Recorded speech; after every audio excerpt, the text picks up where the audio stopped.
Hi, I'm Pete Holman, Director of RIP Training here at TRX. We're here with Jamie Adam, and we're going to take you through a sequence of exercises today that's going to give you a taste of how to put together a RIP training workout. You ready? Ready. All right, let's get after it. The first exercise is called a RIP press. So I'm going to have Jamie grab the bar with both palms down, mid-zone levels, right in between both hand grips, facing away from the anchor, right foot back in an offset stance. There you go.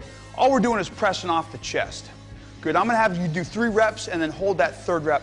This pause at the end really encapsulates the movement pattern, helps maintain the end range of motion, creates precision in the movement, the mechanics.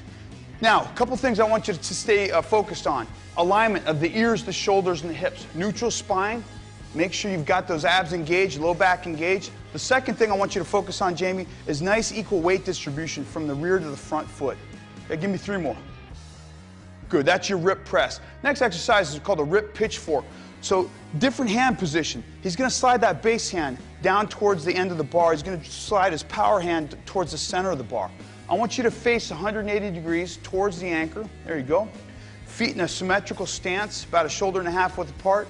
And we're going to start with this end range of position, or end range of motion here. Okay?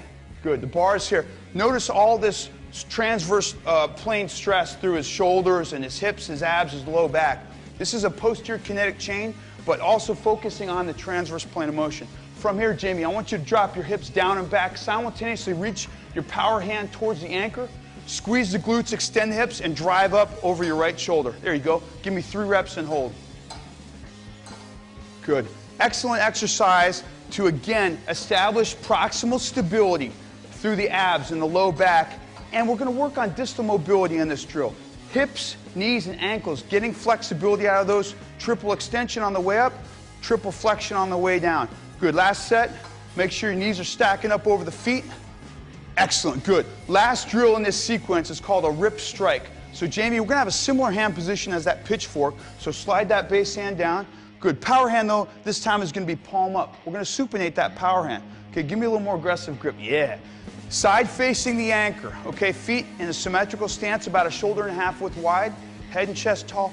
What we're doing here is we're simultaneously pivoting on the ball of your right foot, throwing the hip and the shoulders towards the target. There you go. Good. Nice and slow. The importance on this drill, the RIP strike, is the rotation on the rear foot.